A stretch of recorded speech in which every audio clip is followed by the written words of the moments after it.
Assalamualaikum warahmatullahi wabarakatuh. Apa kabar untuk sahabat Karima? Mudah-mudahan semuanya sehat dan alhamdulillah pada kesempatan kali ini kita bersama kembali dalam Karima, kajian Risalah Ilmu dan Agama, persembahan dari Majelis Tablik dan Ketarjihan Pimpinan Pusat Aisyah bekerja sama dengan TVMO. Kalau sekarang banyak sekali ya kita mendengar ada yang namanya toxic relationship gitu. Apalagi ini untuk kalangan anak-anak generasi milenial.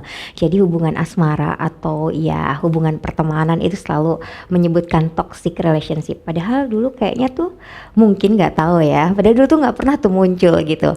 Nah, untuk kesempatan Karima edisi kali ini kita sudah menghadirkan narasumber yaitu Dr. Adib Sofia M. Hum. Beliau adalah pimpinan pusat Majelis Tablik dan Ketarjihan. Assalamualaikum. Waalaikumsalam warahmatullahi wabarakatuh. Sehat? Alhamdulillah, sehat walafiat. Sudah terlihat kok dari kesegaran wajahnya. semangat selalu. Semangat selalu. Iya. Kami biasa menyebutnya Ibu Afi ya, biar lebih simpel gitu. Iya, boleh ya? Boleh. Biar lebih akrab gitu ya. Bu Afi, sering kali ya sekarang generasi milenial atau generasi Z selalu bilang toxic relationship. Entah itu pertemanan atau hubungan asmara gitu. Ini bisa juga terjadi mungkin hubungan yang menjadi racun di persaudaraan, persahabatan dan juga keluarga bisa jadi gitu ya. Pertemanan paling tidak ya. Kalau keluarga saya kira sih walaupun ada keluarga yang bilang juga gitu ya, keluarga juga ada ya. Walaupun kalau saya pikir gitu, masa sih keluarga ada toxic gitu ya. Bahkan anak-anak sekarang juga selalu ada yang namanya toxic parent gitu. Iya. Nah, untuk lebih jelasnya mungkin Mbak Afi bisa menjelaskan tentang apa itu sih toxic relationship. Jangan-jangan mereka menyebut-nyebut tapi nggak paham gitu. Baik. Silakan. Terima kasih. Ya sebetulnya kondisi-kondisi itu kan dalam setiap generasi terus dialami. Hanya mungkin namanya berbeda-beda. Dulu kan kita kalau kemana-mana nyebutnya rekreasi, sekarang anak sekarang nyebutnya healing ya. Padahal itu juga belum tentu pas dengan terminologi yang ada di keilmuan tertentu begitu. Nah, yang sekarang sering dipakai oleh anak-anak gaul adalah toxic relationship ya. Ketika dia menyebut ada relasi-relasi dalam kehidupannya, entah itu di dalam keluarga, di dalam pertemanan, di dalam asmara atau di dalam mana saja yang membuat dia tuh merasa tidak aman secara fisik maupun secara kejiwaan. Jadi kalau istilahnya kan toxic relationship ini hubungan beracun ya. Jadi ada racun-racun begitu yang mengganggu di dalam kehidupannya. Artinya dia tidak bisa sehat begitu secara mental maupun secara fisik, tidak merasa aman. Itu saja dulu pemahamannya. Tidak merasa aman gitu. Tapi rata-rata ya kalau dalam hubungan pertemanan nih, apalagi generasi sekarang, mereka ingin banyak teman dan berusaha untuk walaupun dirinya terbakar, yang penting orang lain hangat gitu ya. Itu berarti kan ada ketidaknyamanan dalam dirinya, tapi ingin mempertahankan terus gitu. Jadi sebenarnya apa yang harus menjadi kesadaran diri kita bahwa itu merupakan tanda-tanda pertemanannya menjadi racun gitu. Baik. Apabila mungkin di dalam kehidupannya itu sudah terganggu ya, terus misalnya dia merasa selalu dicurigai, dia merasa selalu dikatain hal-hal yang bersifat kebencian, sarkas, tidak mendapatkan dukungan, kemudian selalu dalam keadaan tertekan, merasa lelah begitu di dalam menjalani hubungan itu, dalam pertemanan maupun di dalam keluarga, rasanya capek begitu, rasanya kemudian tidak ada supporting system yang membuat dirinya itu lebih baik dan lebih baik dari hari ke hari. Nah itu kemudian harus merefleksikan, kayaknya ada yang salah nih di dalam hubungan ini, di dalam pertemanan ini. Itu jadi sudah membawa dampak buruk bagi kehidupannya. Dia mungkin bahkan sampai melupakan pada agenda-agenda kehidupannya karena sibuk memikirkan kenapa sih aku nggak bisa begini, kenapa sih aku nggak bisa begitu gitu ya. Jadi semuanya rencana-rencana hidup tuh jadi tidak tertata begitu karena dia sibuk memikirkan dirinya dengan hubungan-hubungannya yang tidak menyenangkan itu. Artinya kita perlu memahami, membangun kesadaran kalau kita sudah tidak merasa nyaman, itu sudah mengarah kepada toxic relationship, hubungan yang tidak aman ya. Dan kita sebetulnya di situ problemnya adalah problem komunikasi ya. Ketika dia tidak bisa mengatakan kepada temannya atau relasinya ya, atau keluarganya bahwa dia tidak dalam keadaan baik-baik saja nih. Nah, sebetulnya ada kemampuan-kemampuan komunikasi itu yang perlu dibangun gitu. Bahwa sebetulnya di dalam hubungan itu ada hak dan kewajiban. Bahwa di dalam hubungan itu ada hak untuk saling hormat menghormati. Makanya kalau dalam Islam, Mbak Ocha, Teh Ocha, kita kalau di dalam hubungan keluarga harus selalu ingat tentang mitsaqon ghalidho. Kan kita membagi hubungan ini dalam beberapa hal ya. Misalnya dalam keluarga itu ada mitsaqon ghalidho. Bahwa ketika kita sudah mau berkeluarga, maka hubungan kita itu harus erat antara satu dengan yang lainnya. Tidak boleh kemudian kita ini dipisahkan dengan dalam komunikasi-komunikasi yang mencerai-beraikan hati kita, mencerai-beraikan kehidupan kita itu. Jadi harus terus-menerus dijaga gimana antara satu pasangan dengan pasangan yang lainnya atau satu anggota keluarga dengan anggota keluarga yang lainnya itu erat. Kalau kita sering mendengar itu Mbak Ocha, di dalam anggota keluarga itu ada kunci-kuncinya Mbak Ocha. Oh, apa itu? Ini kalau saya dapat dari orang tua saya, itu ada guci, lengo, kayu, gapuk. Mungkin sudah pernah dengar ya? Saya akan menguraikan sedikit.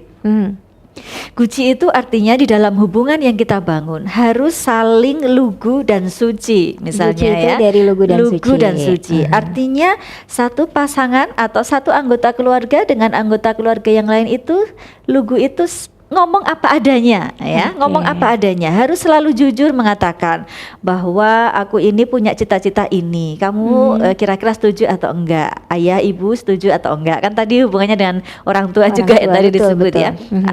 Orang tua juga begitu menyampaikan bahwa ayah ibu pendapatannya sekian, hanya dapat memberimu support per bulan sekian, saling terbuka itu rasanya enak gitu. Jadi tidak ada saling curiga.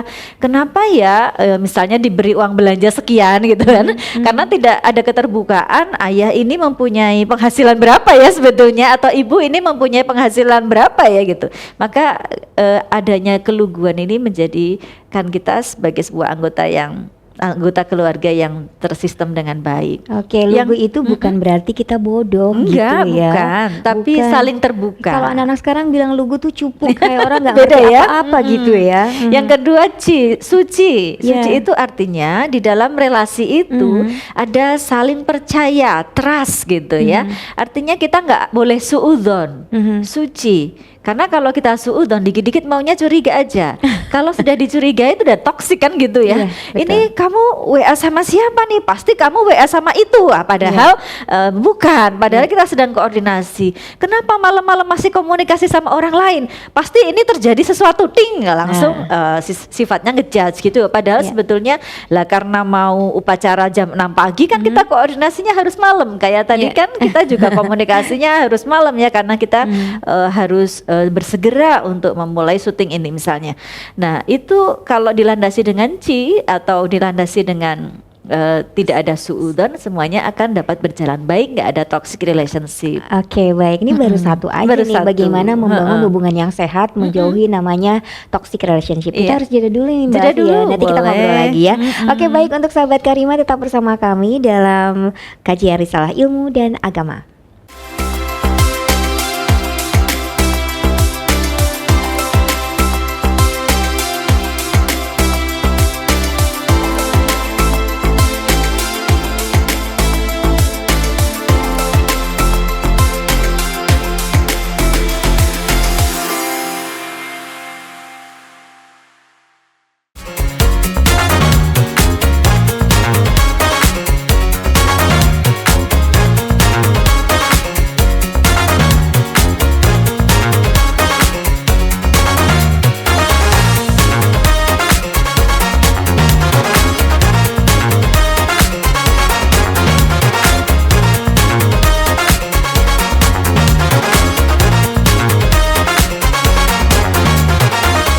We are UAD.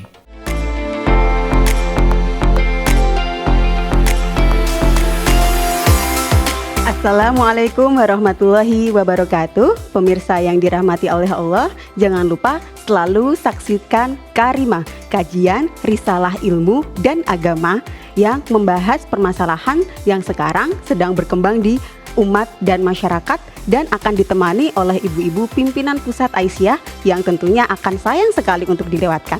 Makanya jangan sampai terlewat ya. Wassalamualaikum warahmatullahi wabarakatuh.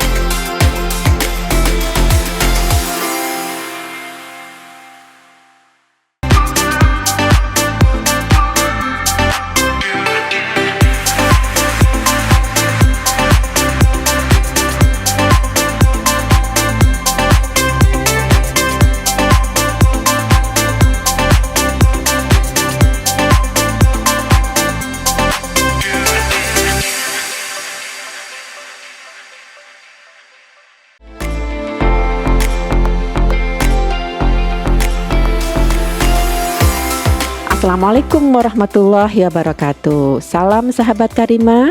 Jangan lupa saksikan kajian Karimah, kajian Risalah Ilmu dan Agama yang akan membahas persoalan-persoalan yang aktual yang ada di sekitar kita dari sudut pandang agama. Oke, saya tunggu ya. Kajian Karimah ini disiarkan langsung oleh TVmu. Wassalamualaikum warahmatullahi wabarakatuh.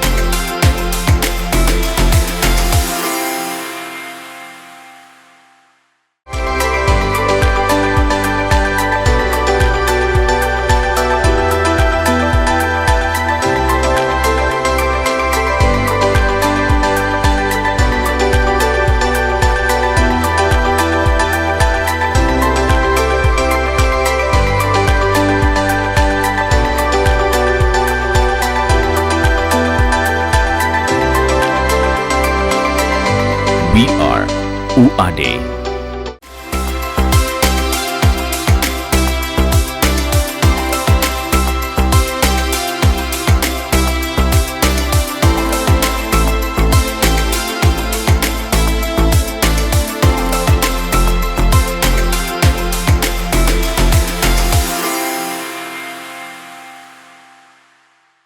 Kita masih dalam program Karimah, kajian Risalah Ilmu dan Agama persembahan dari Majelis Tablik dan Ketarjihan Pimpinan Pusat Aisyah bekerja sama dengan TVmu.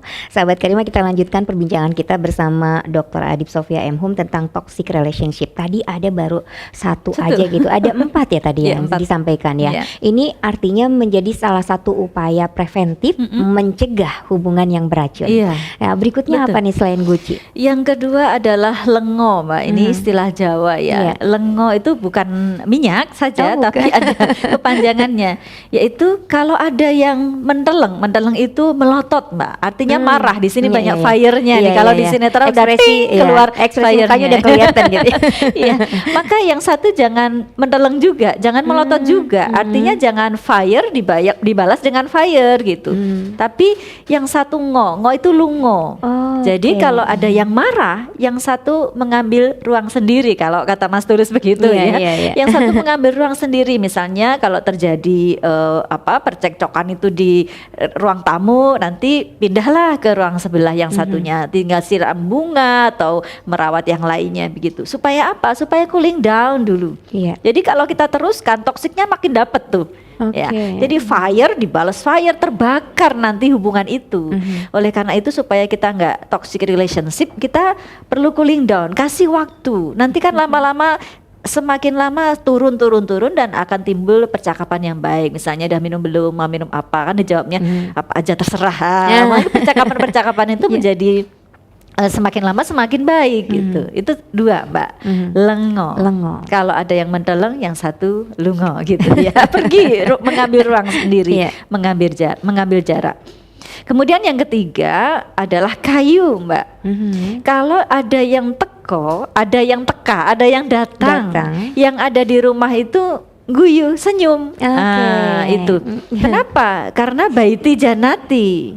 Karena rumah atau tempat tinggal keluarga itu adalah tempat yang mempunyai fungsi rekreatif yang paling menyenangkan untuk anggota keluarganya. Kalau ada yang datang, ada motornya, assalamualaikum, jawabnya yang lebih ceria, biar keluarganya datang lagi ya. Waalaikumsalam, kan enak. Tapi kalau assalamualaikum, dijawabnya Waalaikumsalam. Wah, dia kabur lagi langsung balik Ada apa badan nih ya? pulang. Iya. Pulang karena nggak ada baiti janati di situ ya. Sehingga hubungan ini menjadi sebuah support system yang dirasakan betul oleh anggota masyarakat jika satu dengan yang lainnya tuh saling menerima. Perginya didoakan, pulangnya diterima dengan baik. Guci, lengo, kayu, terakhirnya gapuk, Mbak. Iya. Gapuk itu adalah kalau ada anggota keluarga yang lainnya mendapatkan kelegaan. Kelegaan itu artinya sesuatu yang membuat dia bahagia. Anggota keluarga yang lainnya ngepok-pok. Ngepok-pok itu memberi apresiasi. Jadi misalnya, ibu ini anaknya ya, aku dapat nilai 80. Ini kan udah seneng dah cerita ya. Ternyata orang tuanya tanggapannya, gimana sih Dek, kok 80, udah dilesin, udah dibiayain, diantarin tiap hari, masih aja 80 ya. Nah, tuh langsung ngedown lagi. Aduh, itu yang disebut sebagai tadi toxic relationship yang orang tua tadi, Teh Uca yang bilang tadi ya. Parent itu. toxic ya. Ya, itu seperti itu. Harusnya bagaimana? Harusnya kita apresiasi di Popo. Aduh nak, sudah 80, alhamdulillah. Besok belajar kelas lagi jadi 90, besok lagi 100, anak ibu memang top. Atau mungkin ayahnya gitu. Bu, ini gajiku naik gitu ya. Oh, gaji naik berapa Pak? 100.000. Wah, gaji naik kok cuma 100.000 misalnya gitu ya. Marah dia Bukannya gitu bersyukur ya. Bukannya bersyukur. Alhamdulillah Pak, insya Allah berkah kan gitu ya. Didoakan biar semuanya berkah. Nggak usah pakai cuma 100.000. Alhamdulillah Pak, cuma 100.000 insya Allah berkah. Nggak usah dicumakan juga. Itu juga toksik ya.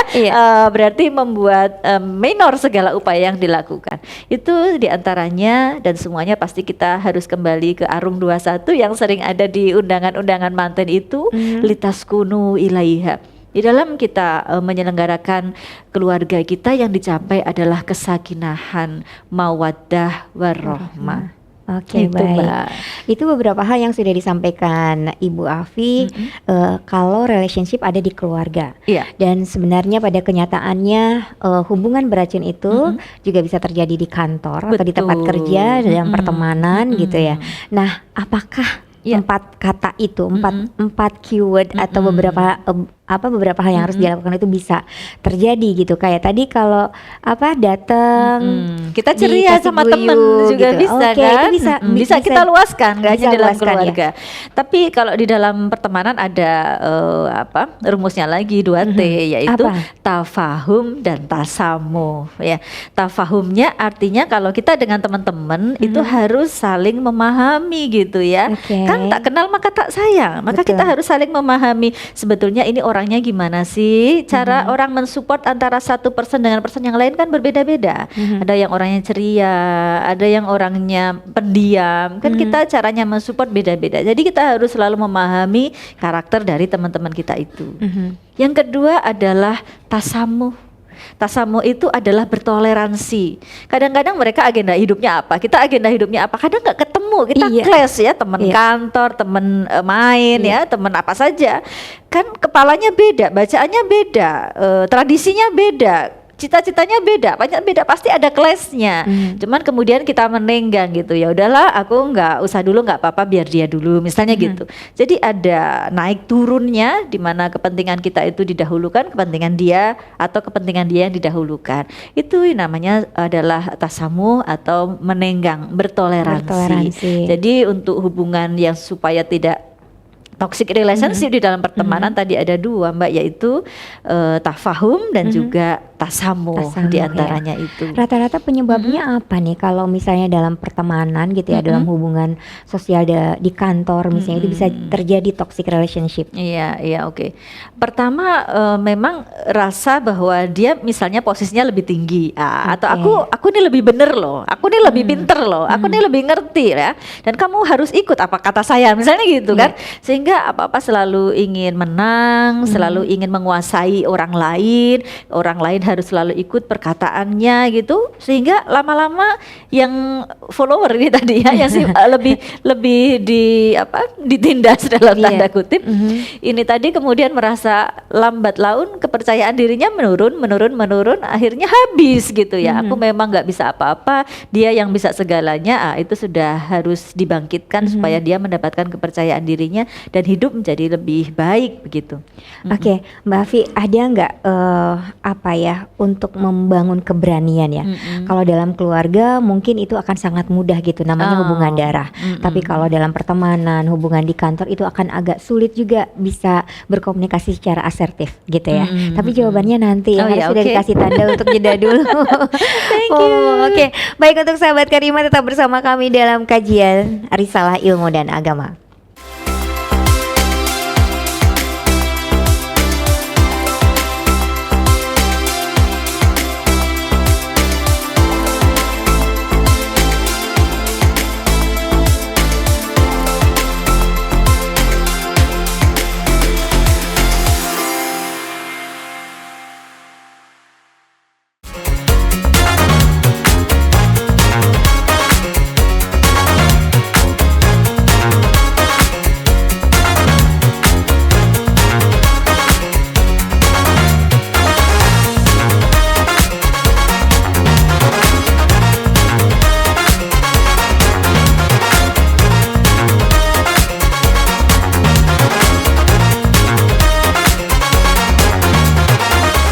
We are UAD.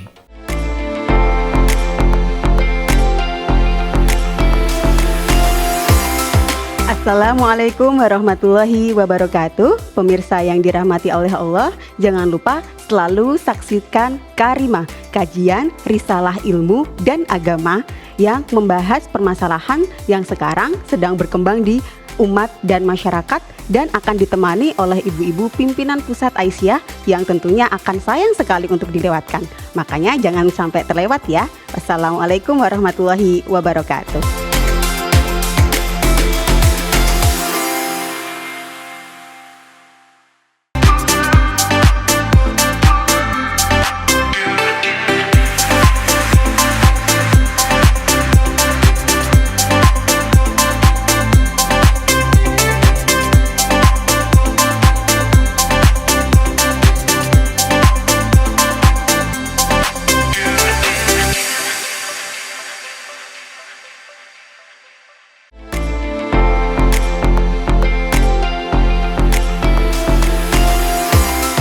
Assalamualaikum warahmatullahi wabarakatuh. Salam sahabat Karima. Jangan lupa saksikan kajian Karima, kajian Risalah Ilmu dan Agama yang akan membahas persoalan-persoalan yang aktual yang ada di sekitar kita dari sudut pandang agama. Oke, saya tunggu ya. Kajian Karima ini disiarkan langsung oleh TV-mu.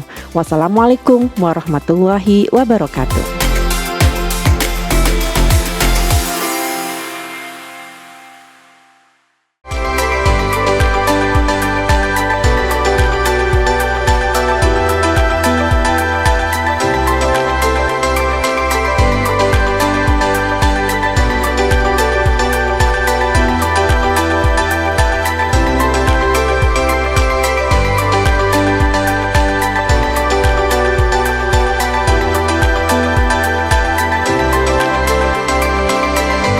We are UAD.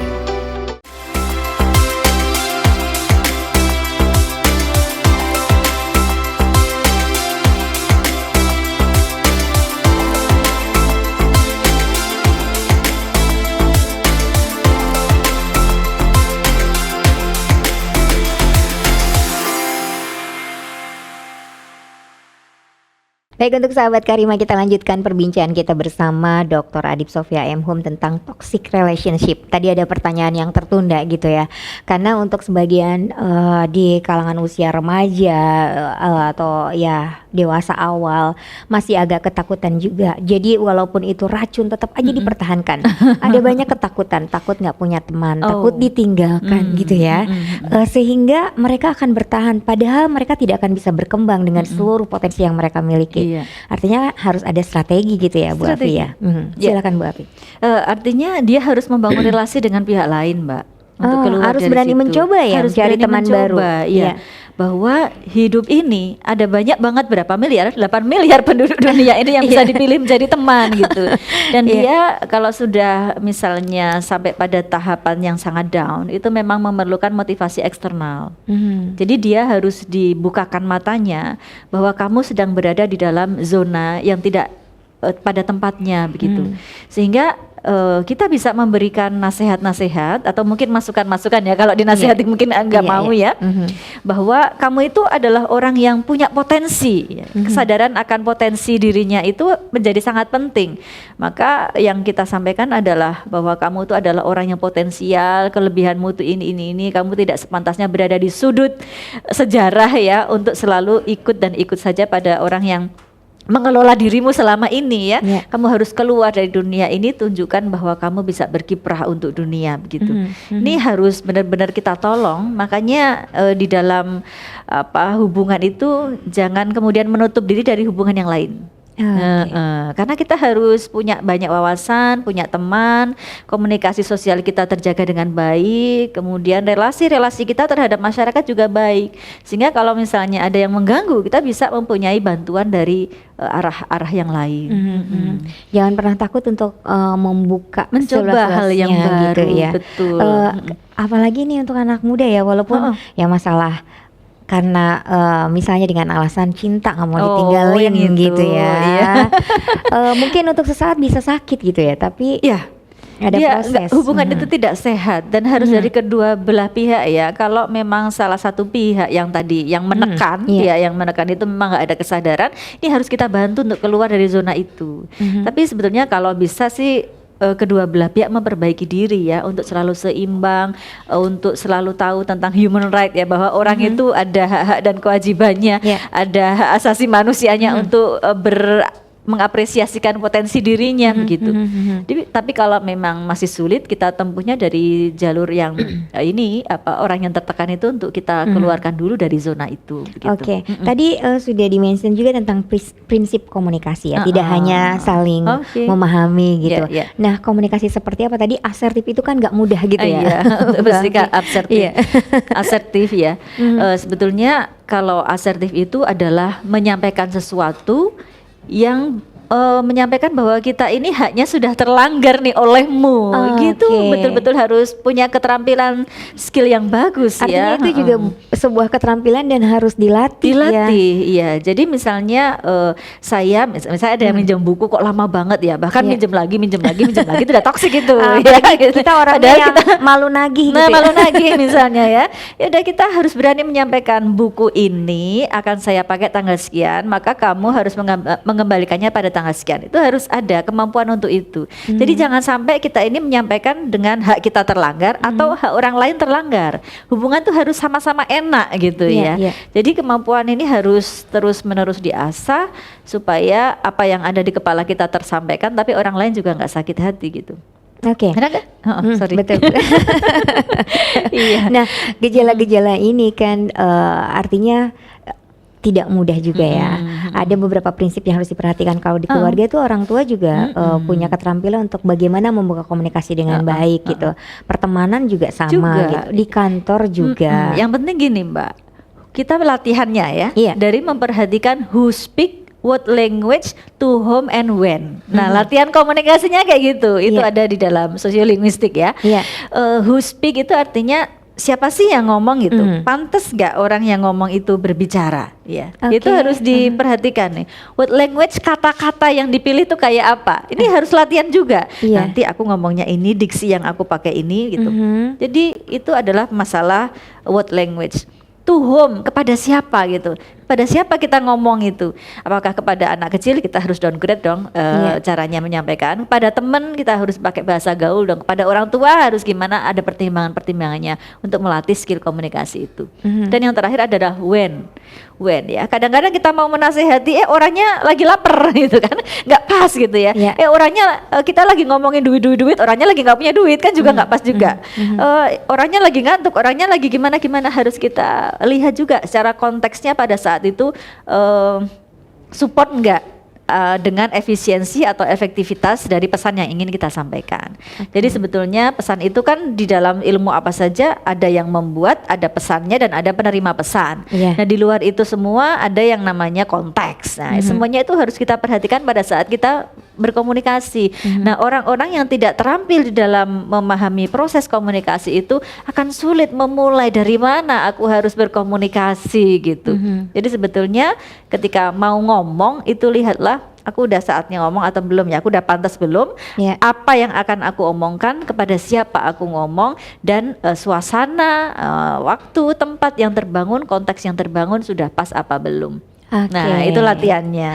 Ada beberapa kunci yang sudah disampaikan oleh Ibu Afi nih. Nampaknya waktunya juga tinggal sedikit lagi. Mungkin ada beberapa hal yang perlu di-highlight gitu yang akan disampaikan oleh Ibu Afi di dalam materi toxic relationship. Ada keberanian sih kalau menurut saya ya tadi ya.